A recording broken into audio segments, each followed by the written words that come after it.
Para el mundo contemporáneo, la cultura más representativa de los Andes sudamericanos es la del Imperio Inca.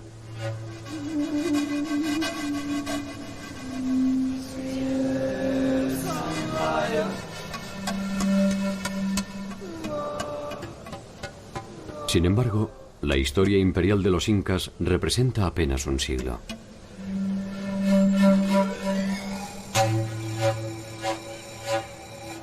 Mucho antes que ellos, en la región andina se desarrollaron muchas culturas de naturaleza deslumbrante.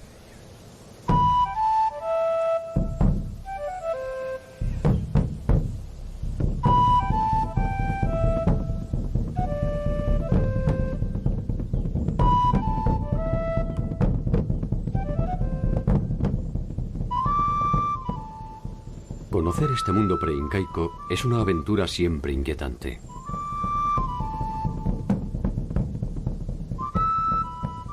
La importancia de sus estructuras políticas y religiosas, sus increíbles desarrollos tecnológicos y su compleja forma de asociación desembocaron irreversiblemente en el mundo de los incas.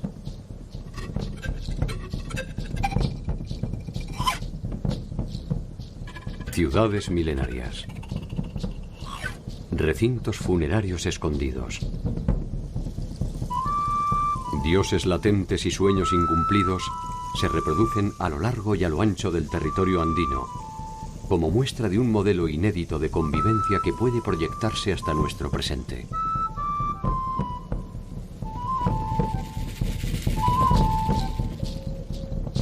¿Quiénes fueron y cómo vivieron los pueblos que precedieron a los incas?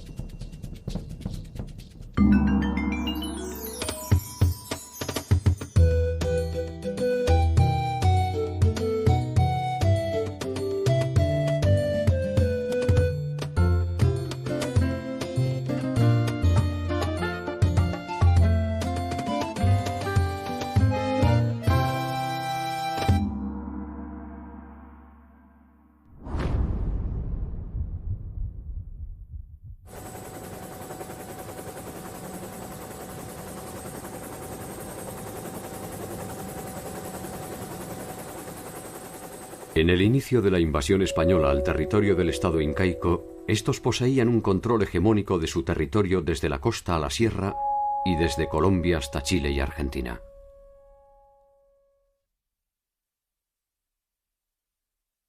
Algunos de los señoríos que los precedieron estaban bajo su órbita mediante acuerdos, y otros, sencillamente, habían sido sometidos militarmente.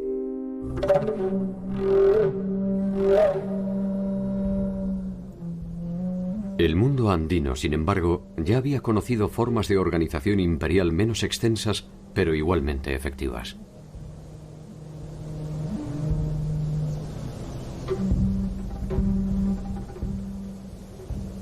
Hacia el remoto inicio de los tiempos, muchos habían intentado el sueño que coronaron los incas. Un sueño milenario iniciado en un paisaje que era apenas algo menos que un desierto hostil.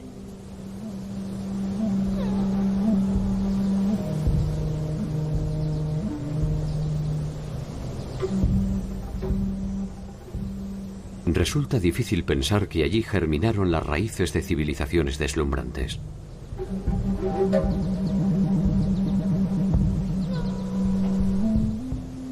Allí nacieron los primeros dioses, las primeras leyes, los primeros desencuentros.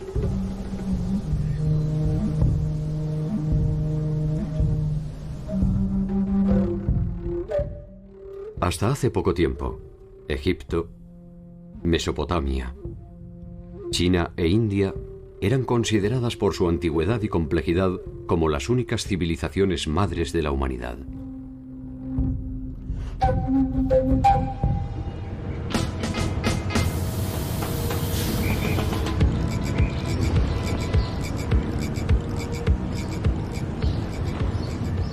Sin embargo, más de 4000 años antes de la fundación de Cartago, 2000 años antes del reinado de Ramsés I y 1000 años antes de Hammurabi, existió en Perú un complejo político y cultural cuyo centro fue la ciudad sagrada de Caral.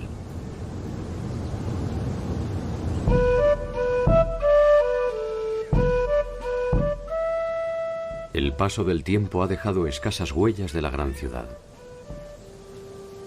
La reconstrucción de sus edificios es trabajosa y ardua. Sin embargo, en esta aparente pobreza están las señales más antiguas y ricas del mundo latinoamericano.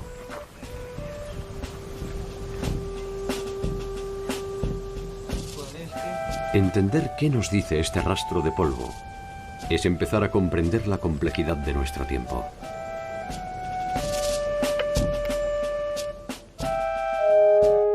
La ciudad de Caral posee una antigüedad de más de 5.000 años. Es hasta hoy la primera ciudad-estado de América. En ella se organizaron los intereses de los hombres en torno a reglas específicas y concretas de convivencia, que incluyeron el pensamiento religioso, la innovación tecnológica y científica y la estratificación social.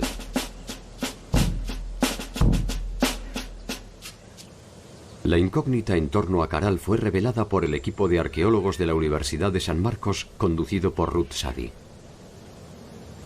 Caral era un sitio arqueológico conocido por varias décadas ya.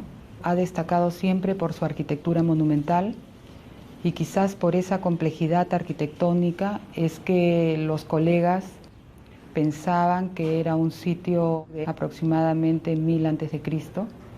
A nadie se le ocurrió que podía ser más antiguo, ni a mí misma.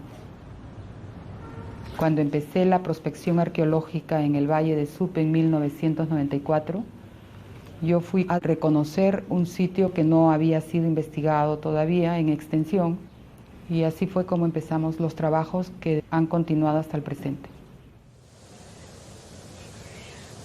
¿Quiénes la habitaron? ¿Cómo se organizaron? ¿Qué sueños perseguían?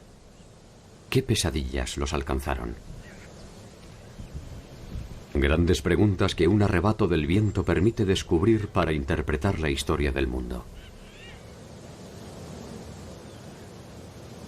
Caral representa la evidencia del fin del mundo primitivo y la consolidación de los patrones de acumulación que terminarán dividiendo a los que saben y a los que tienen de los que no. Por primera vez es un Estado porque hay un gobierno centralizado sobre un grupo social grande. Está dividido con autoridades menores, o sea, hay un sistema político que se genera por primera vez.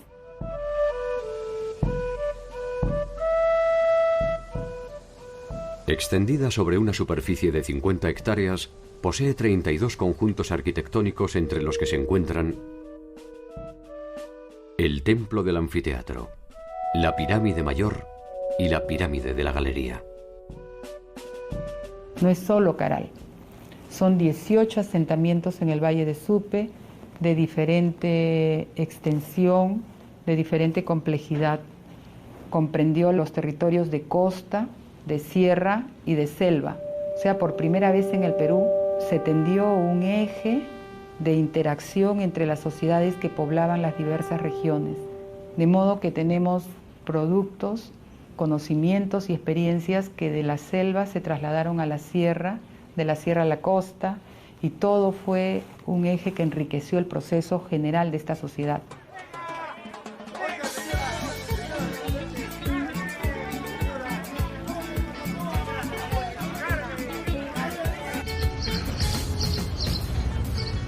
Esta primera experiencia de convivencia entre los distintos ecosistemas se proyectará en el tiempo. Así, cada uno de los grandes estados andinos establecerá esta relación armónica entre el mar y la sierra.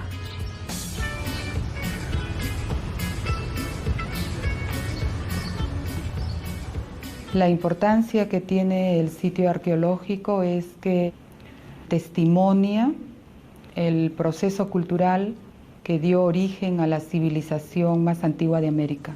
Y es tan antigua como los focos más antiguos identificados en el viejo continente de Mesopotamia, Egipto, India y China.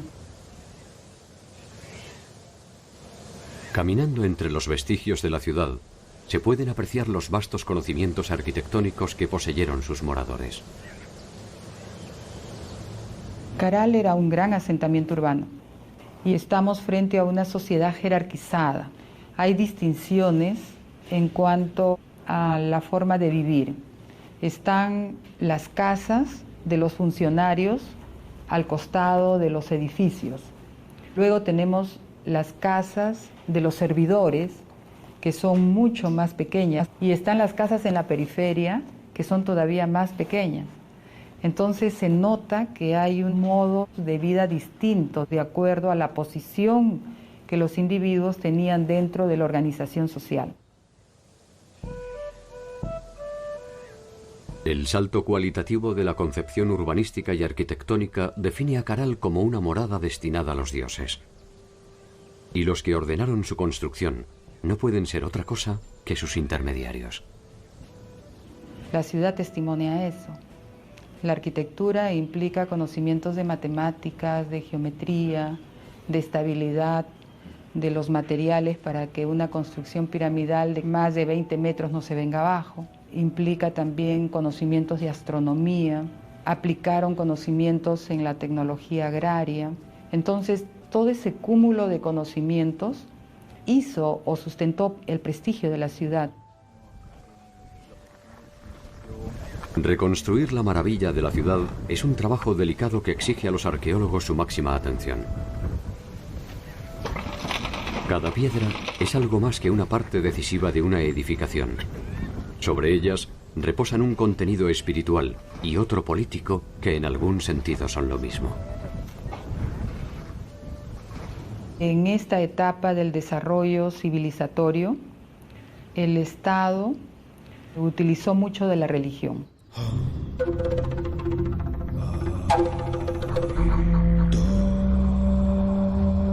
Es la religión la que sirvió para coercionar a la sociedad.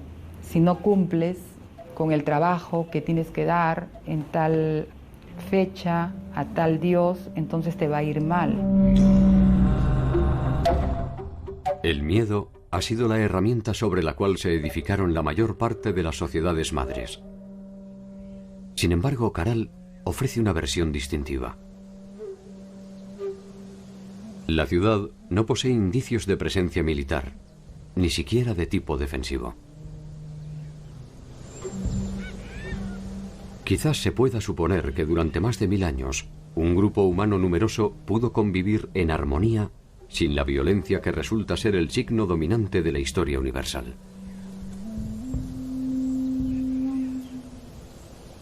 Si esto fue posible, Caral no es solo un descubrimiento, también es una esperanza.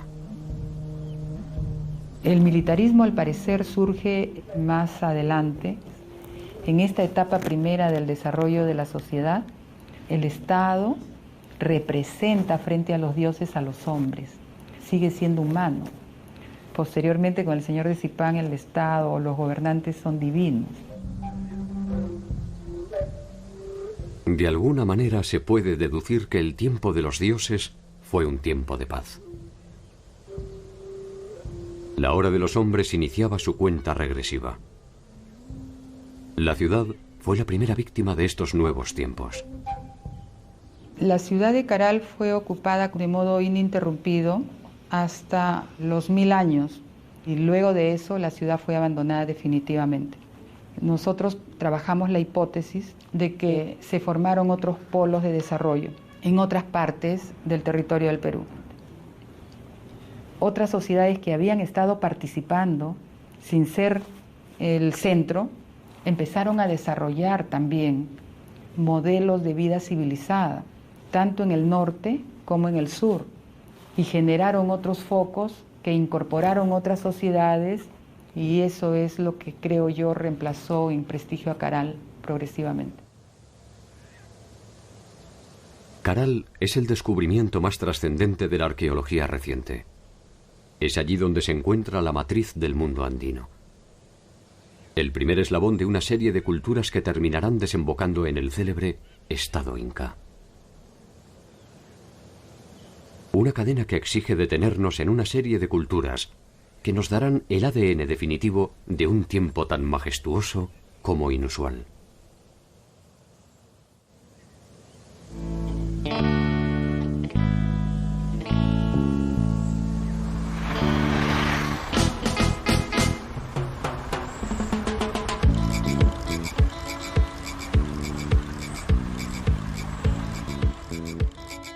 Entre el 1500 a.C. y el 500 de nuestra era, la más acabada representación de lo que se ha dado en llamar el primer horizonte cultural andino se encuentra en la ciudad de Chavín. Desde la Sierra Norte del Perú en la provincia de Huari y hasta más allá del territorio actual de Ecuador, la cultura chavín estableció su área de influencia y predominio.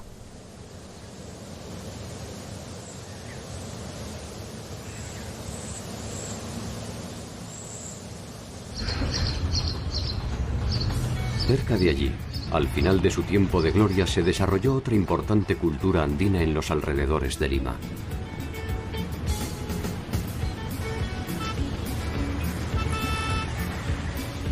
Lima es en la actualidad la capital del Perú.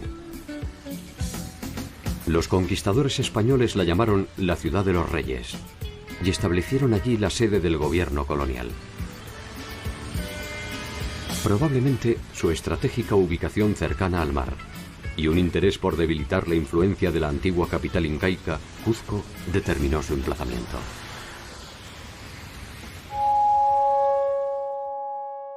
Entre el año 200 y el 700 de nuestra era, en torno a los valles limítrofes a los ríos Rímac, Chillón y Lurín, se desarrolló la cultura lima. Allí se combinaron los patrones clásicos de las sociedades andinas: la siembra, las obras hidráulicas, la construcción de caminos, el intercambio y la pesca. Muchos de los vestigios concretos y espirituales de los Lima se revelan hoy a orillas del mar en el adoratorio de Pachacamac. Pachacamac está vinculado con toda la mitología costeña y fue un centro de peregrinaje y de devoción muy importante. Y los incas lo mantuvieron y le dieron la debida importancia, a tal punto de que había un Abyaywasi en Pachacamac, una suerte de monasterio de religiosas, el culto al sol y el culto a las divinidades incas. Fue un centro religioso importante para ellos. Los incas entienden la trascendencia del adoratorio y lo incorporan como centro de peregrinación y no tardan en acordar con los curacas locales la construcción de nuevos edificios.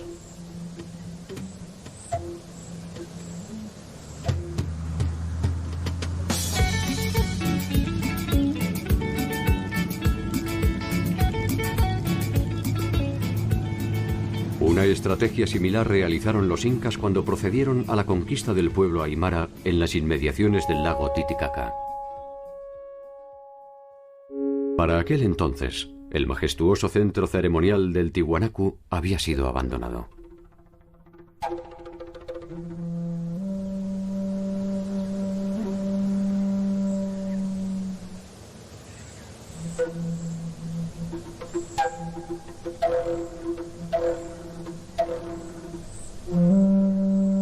Estamos en el lugar más importante y más impactante de lo que ha sido Tiwanaku en cuanto a su arquitectura.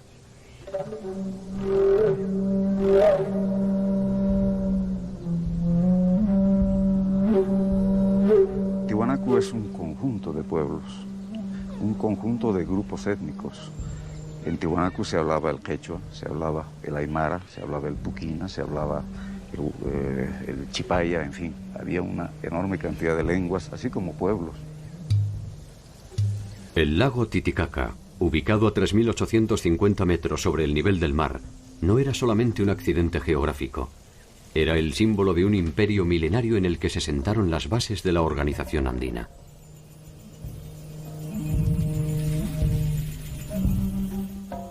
Para los tiwanacotas, fue en su capital donde se produjo el origen del mundo. El dios creador, Viracocha, emergió de las aguas del lago Titicaca y fue él quien colocó al sol, la luna y las estrellas en el cielo y quien envió a sus auxiliares a crear los animales y las plantas.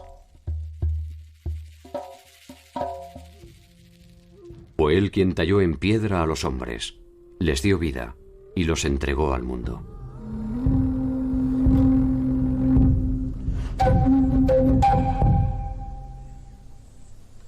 Tenemos tres grandes periodos que entender en Tiwanaku. El periodo aldeano, que se inicia aproximadamente hacia el año 1500, 1600 antes de Cristo. Este periodo aldeano va a perdurar hasta principios de nuestra era. A partir de principios de nuestra era, gracias a la consolidación del territorio, el aumento de la población, la diversificación en la producción, los nuevos sistemas agrícolas que se van realizando en Tiwanaku, el intercambio de productos, los excedentes, en fin, Tiwanaku se transforma en un estado.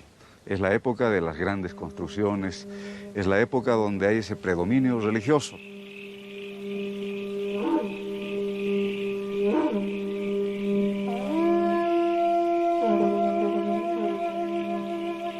Tiwanaku había sido el centro político y religioso de un amplio territorio, que hacia el año 500 después de Cristo ya se constituía como una importante referencia, que se materializaba en su imponente concepción urbanística.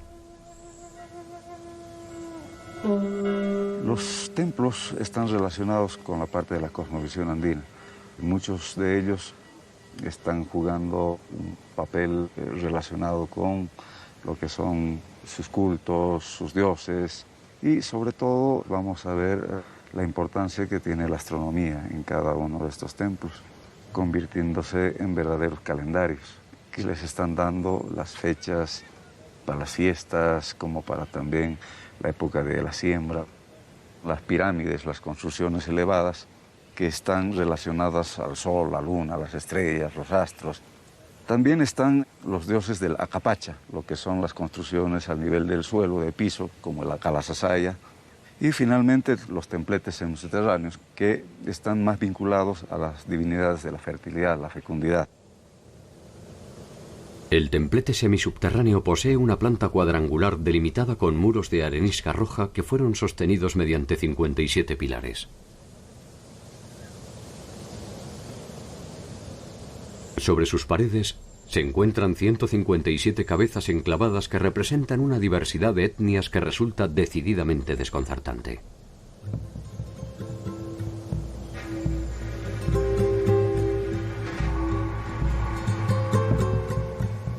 Allí se representan distintas razas que de ninguna forma pudieron ser conocidas por los habitantes de Tiwanaku.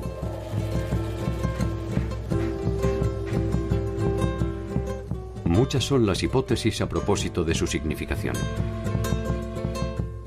Para algunos representan la morfología de los diversos pueblos sometidos por el imperio Tiwanaku. Para otros, se trata de un ensayo de Viracocha para la creación de la pareja original que poblaría el mundo.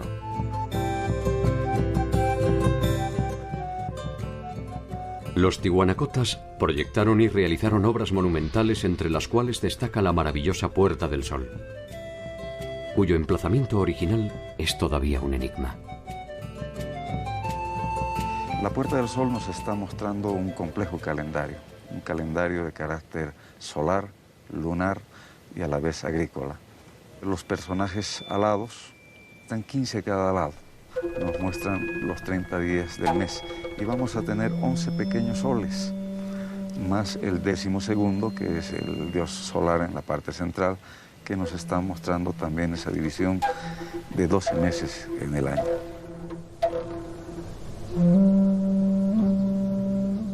A 1000 metros del lugar se encuentra el área del Pumapunku, cuya estructura inicial fue elegida por los incas para sus ceremonias, banquetes y celebraciones. En esta área podemos encontrar trabajos de lo que ha sido el manejo de la piedra. Bloques de más de 180 toneladas de peso que fueron trasladadas desde la serranía que tenemos allá, donde están las canteras, donde se extraía los bloques de piedra para la edificación de estos templos. Uno de los mayores bloques justamente es esta plataforma, que tiene un peso de 185 toneladas, que eran parte del templo, el magnífico templo que se encontraba justamente hacia la salida. Al fondo se puede apreciar la montaña del Illimani, está justamente hacia lo que es uno de los principales achachilas, uno de los principales apus protectores de este sitio.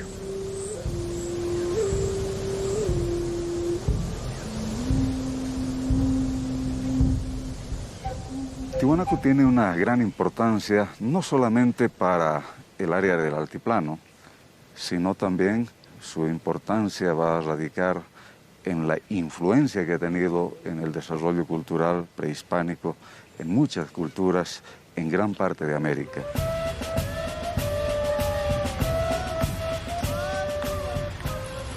El pueblo aymara es hoy una de las comunidades más representativas de ese pasado, y la mayor parte de la población actual de Bolivia es descendiente directa de esta etnia. La impronta de su cultura definió las relaciones que se repetirían en los distintos pueblos andinos hasta la llegada de la invasión europea. Una de estas bases fue, sin duda, la tecnología alimentaria. Teníamos varios sistemas en la parte agrícola. Vamos a tener lo que son las tacanas o las terrazas de cultivo en las partes altas, donde preferentemente se da producción de papas macho. Hoy en día contamos con más de 400 variedades de papa que han sido productos justamente de Tiwanaku. Por lo tanto, la influencia, la importancia que ha tenido en la región ha sido bastante grande. También tenemos las cochas o cotas, que son lagunas artificiales. Solamente en este valle tenemos más de 400 que servían como acopio para el agua, tanto para la agricultura como para el pastoreo de los camélidos. Y la mayor tecnología de Tiwanaku es lo que constituyen los sucacollos, que son camellones irrigados mediante canales, donde podían ellos cultivar 3-4 veces al año. No solamente tenemos el desarrollo en la agricultura, sino también en lo que es el pastoreo, la crianza de camélidos.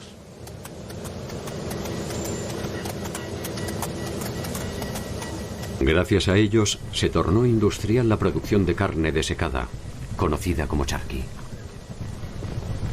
Esta innovación tecnológica permitió la intensificación de los intercambios. Su prosperidad no tardó en producir la necesidad de expansión territorial en busca de espacio para la agricultura.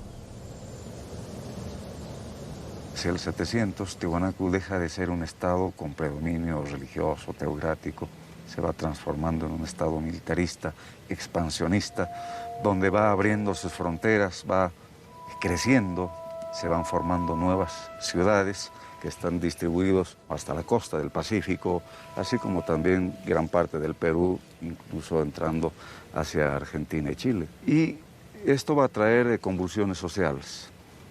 Al mismo tiempo vamos a tener problemas de carácter climatológico, vamos a ver una prolongada sequía que ha de afectar la base económica de Tiwanaku, que estaba sustentada en la agricultura.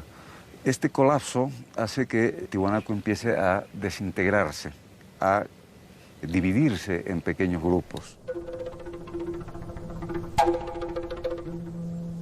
Hacia finales del primer milenio, como tantas otras ciudades andinas, Tiwanaku es abandonada. Había alcanzado más de 6 kilómetros cuadrados de extensión y llegó a tener más de 30.000 habitantes. Tiwanaku fue una sede importante que albergó al mismísimo Inca y se convirtió en una importante base operativa para sus conquistas hacia el sur territorial. Tiwanaku fue un centro productor de conocimientos y espiritualidad. La importancia de Tiwanaku trascendió su apogeo y su caída. Quedan por descifrar muchos eventos que aún carecen de nombre propio. La cultura, la lengua, la religión y algunas hazañas cercanas de su pueblo se han negado a sucumbir.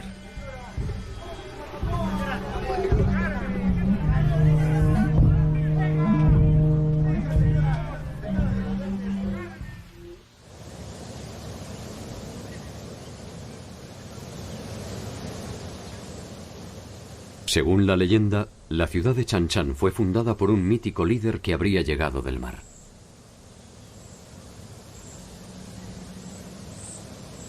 Su nombre fue Taikánamo. Con él se inicia la historia de los aguerridos Chimú, quienes ejercieron su vasta influencia territorial entre el 1100 y el 1450 de nuestra era, a lo largo de 1000 kilómetros de costa por más de 50 kilómetros tierra adentro.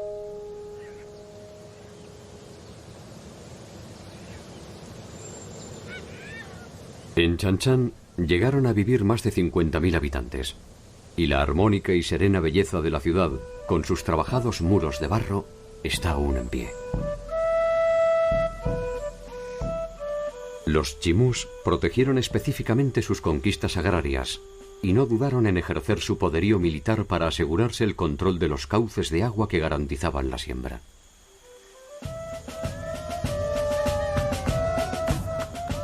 Proyectaron y realizaron acueductos, diques, canales, acequias y pozos. Combinaron el cultivo del maíz, maní, ají, algodón y palta.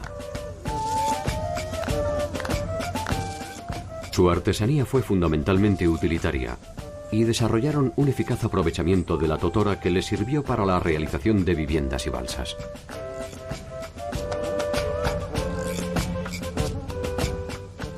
Su tecnología marítima es visible aún en muchos pueblos de pescadores.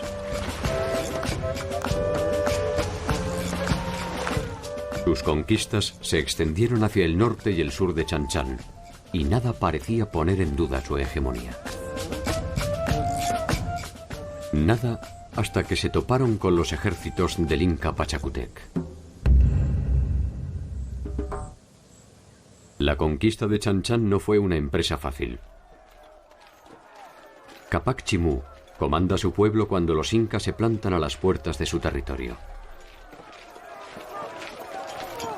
Los chimú se niegan a sumarse al Inca y por varias veces rechazan al multitudinario ejército imperial. La victoria será solo pasajera. Los incas reafirman su alianza con los curacas del Rimac y un nuevo ejército más grande y más poderoso desemboca finalmente en la rendición de Capac Chimú.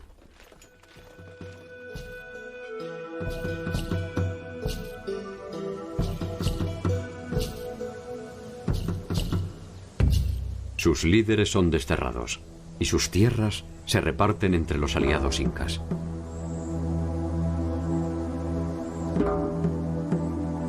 La ciudadela de Chan Chan, sin embargo, ha llegado hasta nuestros días con sus silencios de barro, para dar por sentado que cuando se trata de los chimú, ninguna rendición es definitiva.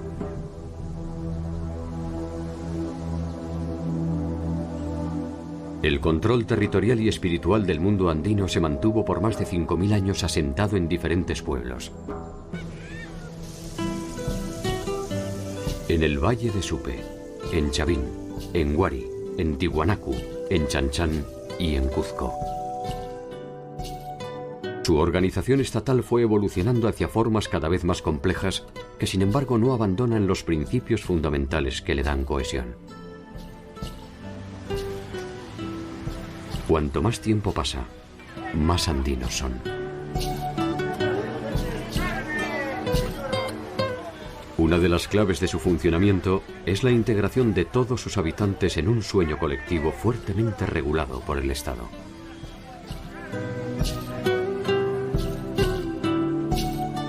Uno de esos sueños, entre el año 100 y el 600 después de Cristo, se manifestó en una compleja y elevada organización sociopolítica identificada como cultura moche o mochica.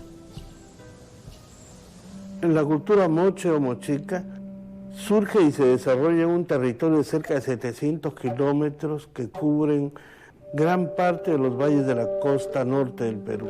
Los mochicas comienzan a surgir aproximadamente en los primeros años de la era cristiana y terminan, suponemos, alrededor del siglo VI o VII de nuestra era. Un largo periodo en el cual desarrollaron una extraordinaria cultura sustentada por la irrigación del desierto.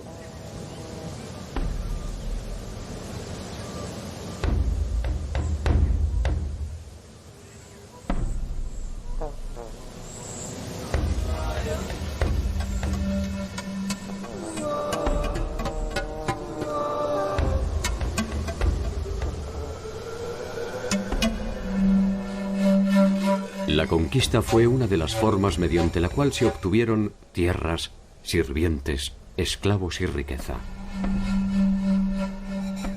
Pero sería a partir de su producción artística donde los mochicas obtendrían la eternidad que no le aseguraron las armas.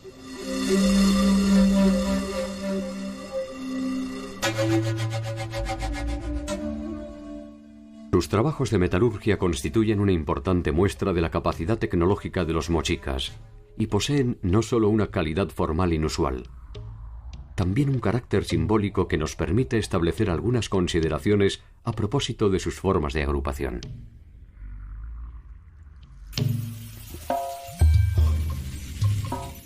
La presencia de una fuerte ornamentación en la representación de sus señores es el indicio de una sociedad jerarquizada que monopoliza no solo las decisiones políticas y militares. Es también la base desde la cual puede presumirse el carácter sagrado de sus gobernantes.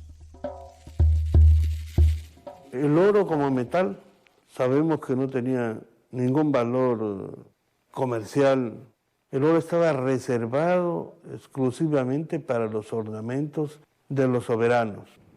Cuando muere un personaje importante que tiene algún adorno de oro, se va con él a la tumba porque nadie puede usarlo. El concepto de uso de cualquier vestimenta, de cualquier atuendo, está muy asociado a las personas. Y además, estos ornamentos debían acompañarlo para la vida en el inframundo, donde tenía que seguir ejerciendo sus mismos roles y sus mismas funciones.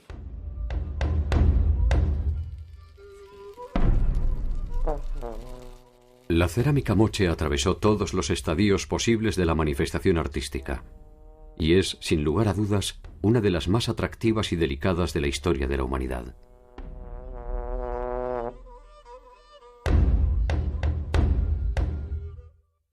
Desde los motivos abstractos primitivos hasta sus sofisticadas secuencias narrativas.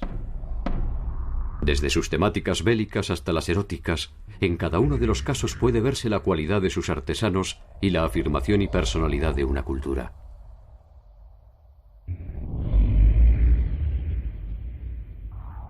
Sus cabezas modeladas poseen un grado de realismo, técnica, expresividad y sensibilidad que rara vez han logrado otros artistas quizás menos anónimos. Los mochicas fueron una sociedad cuya economía estaba basada en la agricultura, esencialmente. Fue un pueblo de agricultores del desierto. Ellos lograron la proeza de dominar el desierto, desarrollando una tecnología hidráulica que permitía desviar el curso de los ríos que bajan desde la montaña andina y usualmente se pierden en el mar, para llevarlos a las zonas secas donde no llega el agua, porque la costa norte del Perú es una región desértica. Ellos lograron desarrollar un sistema de irrigación extraordinario que incluso hoy los peruanos en esta región no podemos superarlo. En su territorio dan cuenta hoy de su grandeza dos obras monumentales, la Huaca del Sol y la Huaca de la Luna. La Huaca del Sol mide 18 metros de altura y su base rectangular tiene una extensión de 136 por 228 metros. Esta construcción piramidal es probablemente la edificación más imponente del Perú. Su significación se completa con otra huaca de menor tamaño, pero igualmente sugestiva. La Huaca de la Luna. Estas huacas son sin lugar a dudas el resultado de un trabajo comunal, probablemente alguno de los tantos servicios de la reciprocidad que exigían sus gobernantes y nos dan a entender la importancia de este centro ceremonial.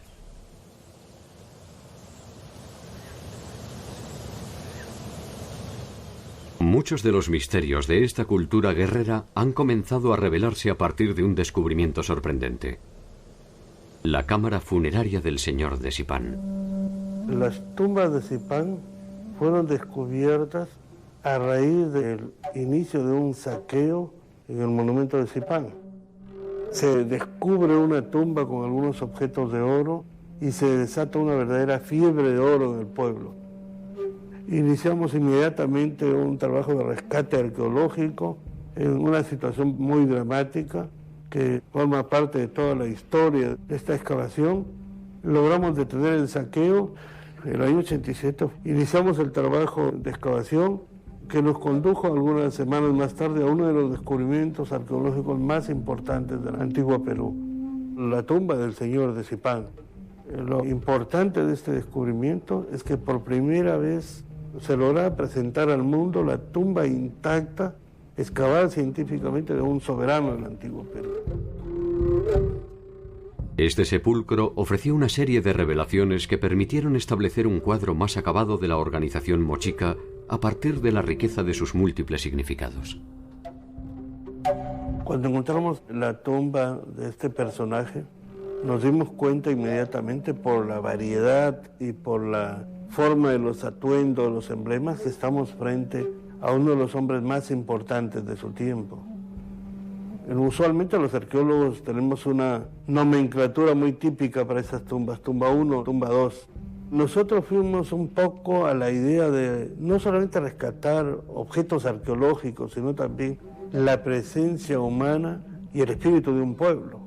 No podíamos llamarles tumba 1 y lógicamente no sabíamos el nombre verdadero de este personaje. Pero reflexionando sobre las características de la organización mochica como señorío y el nombre del pueblo de Zipán, lo llamamos la tumba del señor de Zipán.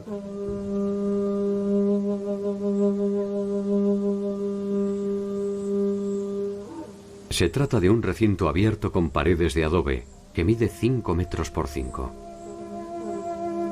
En el centro se ubicaba el ataúd del señor de Zipán, confeccionado en madera y envuelto con sus atuendos e insignias de mando. A ambos lados se encontraban los enterramientos de 2 acompañantes varones.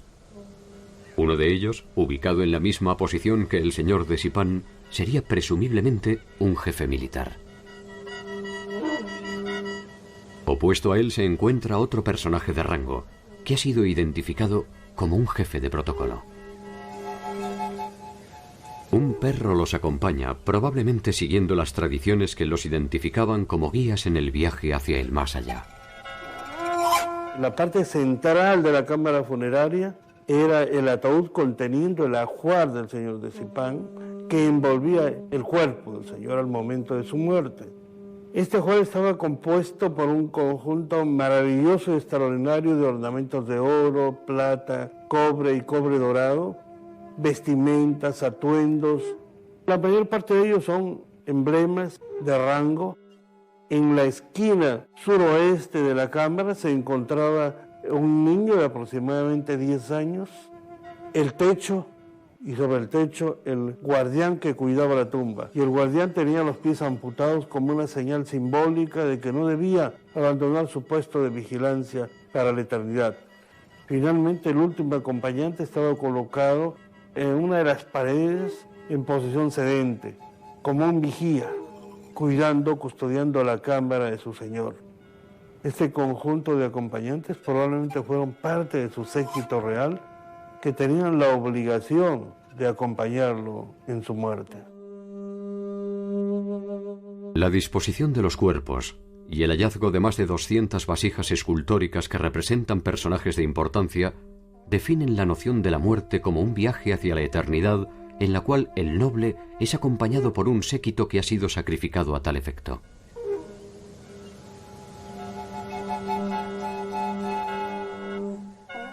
Los expertos han determinado, pese al delicado estado de sus restos, que su edad oscilaría entre los 45 y 55 años. Probablemente haya sufrido una incipiente artrosis en su columna vertebral. Los estudios no pueden determinar la causa de su muerte, pero se ha descartado que ésta se haya producido de forma violenta. En Zipán se han registrado un total de 13 tumbas que pertenecen a diversas épocas y a la compleja jerarquía de los gobernantes mochicas. En la cúspide estaba el señor de Zipán con una autoridad triple, militar, política y civil. Debajo de él los sacerdotes, debajo los jefes militares y después el entorno cortesano que estaba compuesto por asistentes militares y asistentes religiosos de segundo nivel. Siempre los personajes principales al centro y alrededor los personajes de menor rango. Pero lo más importante es que cada tumba refleja el rol y función del personaje en vida. Las sociedades andinas poseían un fuerte grado religioso. La condición eterna de sus líderes implicaba un profundo ritual que probablemente se preparaba con mucha antelación. El final era percibido como un paso más en el ciclo eterno. De ello se desprende que la separación entre la vida y la muerte era observada con cierta naturalidad.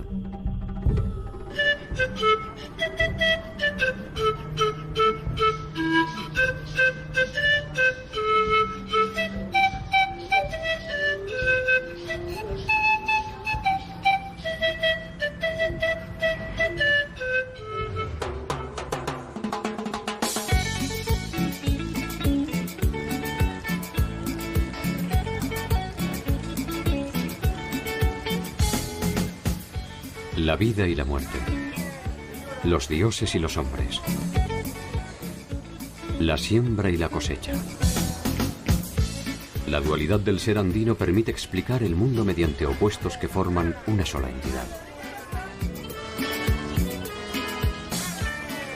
La maravilla de los Andes no reside en los extraordinarios conocimientos de navegación de los chinchas, ni en las deslumbrantes huacas del sol y de la luna. Tampoco en la religiosidad de los pueblos del Valle de Lima, ni en las increíbles obras de ingeniería hidráulica de los nazcas. La maravilla de los Andes debería buscarse en la capacidad para preservar su espacio vital y su subsistencia más allá de cruentos enfrentamientos y profundos procesos de cambio.